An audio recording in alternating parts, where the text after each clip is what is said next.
देर मुन्ने के पास में,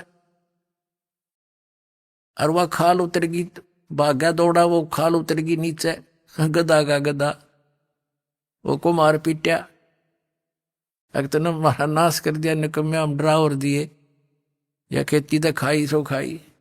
तो पुण्यात्माओं, कबीर परमात्मा कहते हैं, खरना हो वह के हरी कब हूं, सिंह की खाल उड़ाए, ये मैं ऋषि नाम धरना तो मैं ऋषि हो जाएंगे।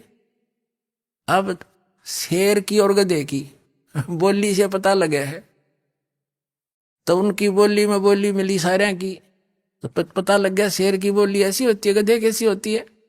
तो महर्षियों के विचार ये होते हैं जो वेद विरुद्ध हो। तो पुण्यात्मा इनकी वह खाल उतार दी, दास ने ये दिखा दिए किसे महर्षि थे।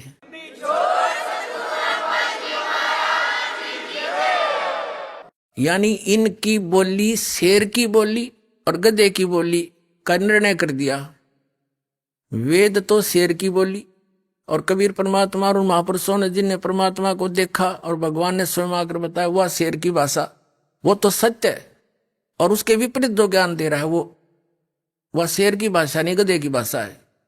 शास्त्र विधि को त्याग कर जो मनमाना आचरण करते हैं, गीता अध्याय नंबर 16 के श्लोक 23-24 में कहा है, उनको ना तो सुख हो, ना उनकी गति हो, ना कोई सिद्धि प्राप्त हो, इसीलिए तो भक्ति करते हैं। फिर और भक्ति करते किस लिए? यूजलेस।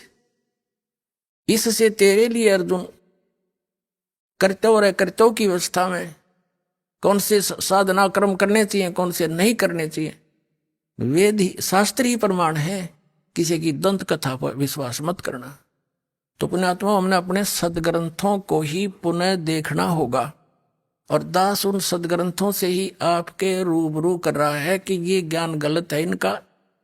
आज तक के जितने भी ऋषि महर्षि आचार्य शंकराचार्य और संत, चाहे वो कबीर पंथी हैं और चाहे दूसरे पंथी हैं, उन महापुरुषों को छोड़कर जिनको परमात्मा सीधे मिले थे और ज्ञान दिया था, सतलोक ले गए थे, वापस छोड़ा था, बाकी किसी के पास भी अध्यात्म ज्ञान नहीं है। केवल लोकवेद, दंत कथा और शास्त्र विरुद्ध ज्ञान और समाधान उनके पास है, जो जनता का हानिकारक है, उनका जीवन नाशक है। उसको त्याग दो, इसको ग्रहण कर लो।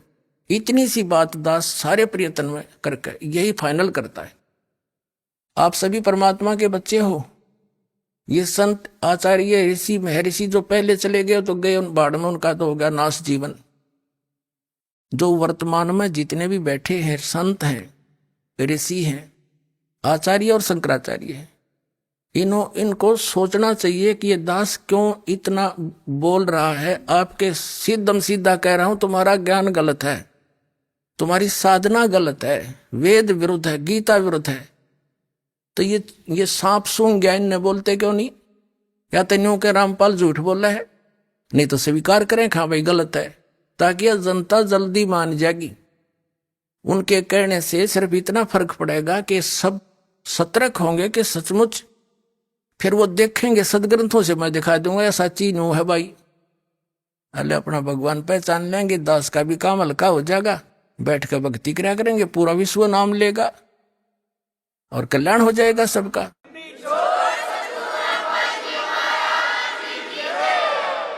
अपनात्मा वो संत, वो ब्राह्मण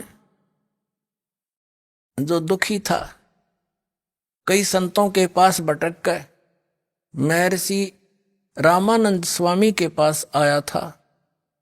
उन्होंने भी पहले अपनी